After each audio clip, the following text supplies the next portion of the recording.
사랑하는 성도 여러분, 4월 26일 화요일 아침입니다. 하나님 은혜와 평강이 함께하기를 축복합니다. 좋아요, 구독 꼭 눌러주세요. 우리 천만 성도 큐티하는 그날까지 우리 함께 달려가도록 하겠습니다. 오늘 우리에게 주신 하나님 말씀 말라기 2장 10절에서 16절까지 말씀인데요. 함께 10절의 말씀을 읽도록 하겠습니다.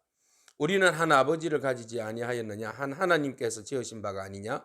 어찌하여 우리 각 사람이 자기 형제에게 거짓을 행하여 우리 조상들의 언약을 욕되게 하느냐? 아멘.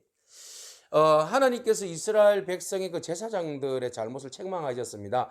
그들이 온전히 하나님께서 특별히 그 기름 부어서 세움 받은 레위 언약의 백성임에도 불구하고 여전히 하나님 말씀을 가슴에 두지 아니하고 듣지 아니하고 그것을 존경하지 아니하여서 온갖 예배가 형식주의와 타락과 그리고 껍데기 그리고 모순 뭐 이런 예배로 나아가니 하나님께서 그들의 그 성전을 짓밟고 나가는 것을 좀 막아줬으면 좋겠다. 이 정도로 하나님께서 그들의 잘못을 지적하고 계십니다.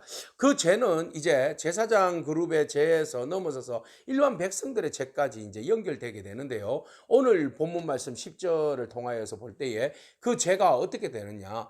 이방인들과 결혼한 것이 뭐가 우리가 잘못되었느냐? 이런 이제 반론을 함으로써 시작되어집니다. 자, 이스라엘 백성들은 순수한 백성입니다. 지금 뭐 잣대로 기준하면 누구나 다 결혼할 수 있죠. 결혼해서 이방인도 전도하면 되잖아요. 근데 이 시대적 상황을 보십시다. 왜 이스라엘 백성들이 바벨론으로 끌려갔죠? 왜 하나님께서 바벨론에서 다시 고레스 칙령과 다리오 칙령 그리고 아닥사스다 칙령을 통하여서 다시 이스라엘 백성들을 다시 예루살렘으로 옮겨주셨죠. 귀환하게 하셨죠. 그렇죠. 예배 회복과 그리고 말씀 회복과 하나님과의 관계 회복이잖아요. 그래서 그들의 신앙의 온전한 순수성을 지키게 하기 위해서 원래는 왜 그쪽으로 갔었어요?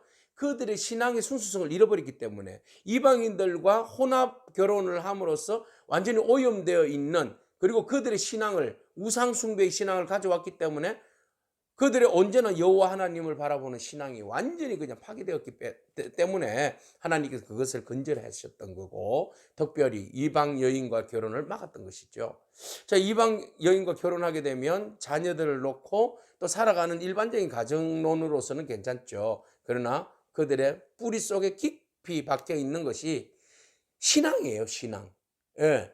이방인과 결혼한다는 것은 이방신과 결혼한다는 것하고 똑같은 의미거든요. 그래서 하나님께서 그것을 이제 건절하는데 오늘 본 말씀 10절에서 왜 우리가 한 하나님 한 아버지로부터 조상이 똑같은데 결혼하는 것이 뭐가 잘못이냐? 보편주의를 이야기하는 거예요. 보편주의적인 사상에서 우리가 뭐가 잘못이냐?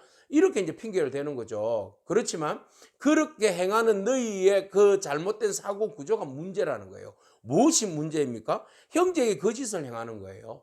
형제에게 거짓을 행한다. 오늘 본문 말씀에서 계속 그 거짓을 행하는 행동이 나오는데 이 거짓을 행하는 행동은 바로 배반을 이야기하는 배반. 형제에 대한 배반이잖아요. 이방 여인과 결혼했다. 근데 무슨 형제에 대한 배반입니까? 신앙 공동체 안에서의 순수성을 깨버렸기 때문에 배반이 되는 거예요. 그죠? 그래서 나만 좋으면 된다. 아니죠. 우리가 공동체 안에서 나만 좋으면 오케이. 다른 사람들은 상관없어. 이거 굉장히 위험한 발상입니다.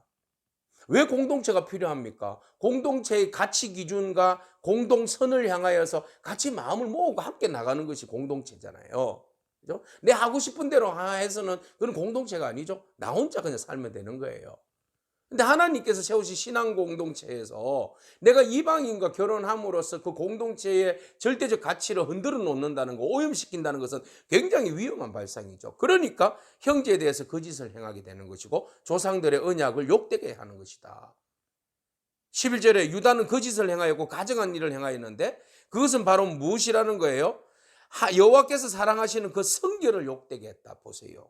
그들에게 공동체에 있어서 가장 큰 가치 기준은요, 성결입니다. 거룩입니다.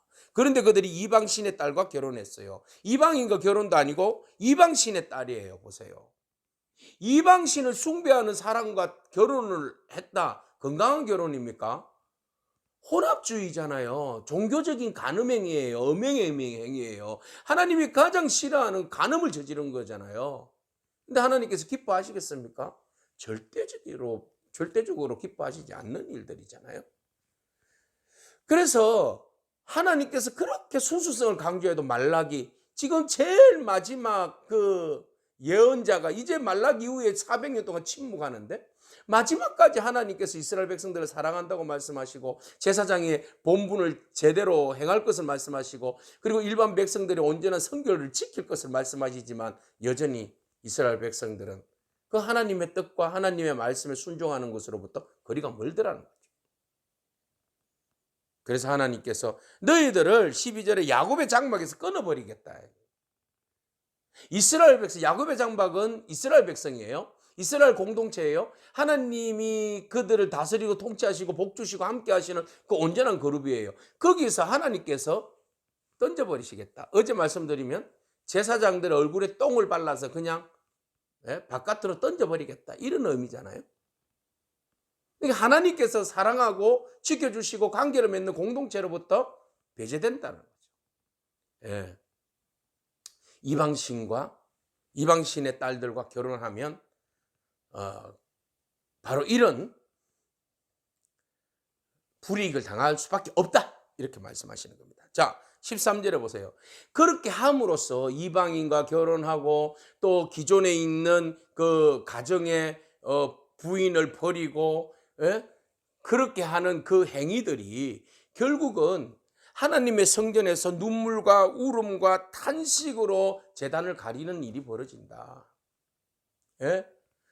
너희가 간음하고 너희가 이방 여인과 결혼할 때에 너희의 백성의 여인들은 아내들은 지금 예루살렘 성전의 그 제단의 통곡의 눈물로 그 제단을 가린다. 그만큼 마음을 아프게 하는 일이다.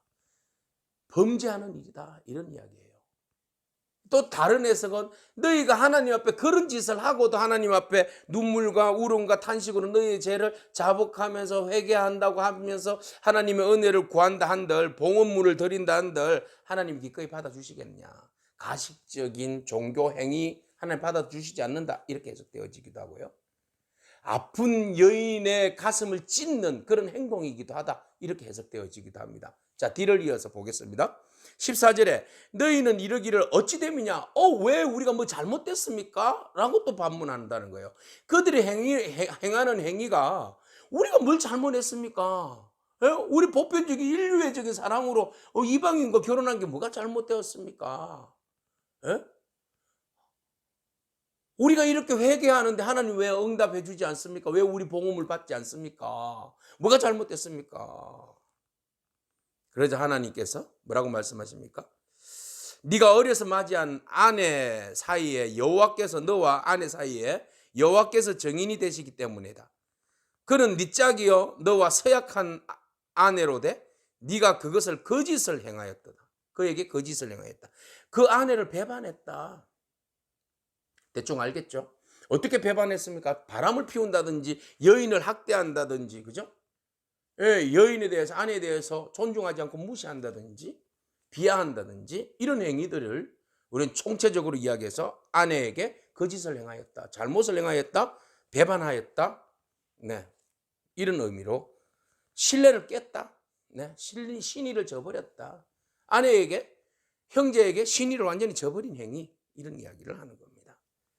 그래서 하나님께서 하나님의 영이 충만하여 15절에 하나를 만든 이유가 있어요. 하나를 만들어서 하나를 붙여주신 이유가 있어요. 그것은 경건한 한 자녀를 얻고자 위함이다. 하나님께서 한 여인을 붙여주시고 순수하게 그 여인과 결혼하게 한 것은 성결함 가운데서 하나님께서 기뻐하시는 한 자녀, 경건한 자녀를 얻게 하기 위해서 가정이라는 울타리를 만들어 주셨어요. 그러니까 믿음의 가정에 한 여인을 만나기 위해서 한 여인 사이에서 그 사랑의 열매로 자녀가 태어나면 그 자녀는 또 경건한 자녀로 서게 되고 하나님을 존경하는 공경하는 자녀가 된다. 이런 의미가 아니겠어요? 그래서 가정이 중요하고 순수한 결혼이 중요하고 온전한 그 가정의 회복이 성결함과 경건함으로 이어가는 것이 너무너무 중요한데 이스라엘 백성들이 지금 가정이 지금 완전히 그냥 타락해버린 거예요. 멋대로 이방인과 결혼하고 형제에 대한 의무와 책임이 흐트러짐으로 온 공동체가 그냥 이방 여인과 결혼하는 그런 문화로 막 물들어져서 혼합주의로 빠져버리고 공동체 순결성이 완전히 사라져버리고 아내에 대해서는 학대하죠. 아내에 대해서 존경하는 마음도 없죠. 막 그러니까 이 하나님의 거룩한 백성으로서 온전히 세워져가는 이 모든 것들이 완전히 엉망진창 무너져 버렸다. 그래서 어려서 맞이한 아내에게 거짓을 행하지 말아라. 하나님께서 이렇게 말씀하십니다. 경건한 자손, 경건한 가정을 지키는 것이 우리에게는 너무나 중요하다. 믿음 안에서 경건한 가정을 온전히 이루는 것이 여러분 너무나도 중요합니다. 그래서 하나님께서 나는 이혼하는 것과 옷으로 학대하는 자를 미워한다. 그렇게 말씀하셨어요. 그래서 너희 심령을 삼가 지켜 거짓을 행하지 말아라. 그러니까 온전한 가정, 하나님이 기뻐하시는 온전한 가정, 하나님께서 기뻐하시는 그 가정 안에서의 여인을 학대하지 아니하고 존경하고 사랑하고 그리고 하나님께서 기뻐하시는 경건한 가정과 경건한 자녀들을 태어나게 하는 그 책임도 우리에게 있다. 오늘 여러분 가정은 건강하십니까? 오늘 여러분 가정에 아내와 남편은 서로가 존중하십니까? 그리고 서로에 대한 의무와 책임을 다하고 계십니까? 오늘 우리 자신들이 말씀 안에서 우리 자신을 돌아보았으면 좋겠습니다. 우리는 거룩한 하나님의 백성, 하나님을 아버지로 삼고 그리고 우리가 지체 안에서 사랑하면서 온전하고 거룩하고 성결하고 하나님 기뻐하시는 가정의 공동체를 만들고 그것을 대를 이어가야 할 책임이 있습니다.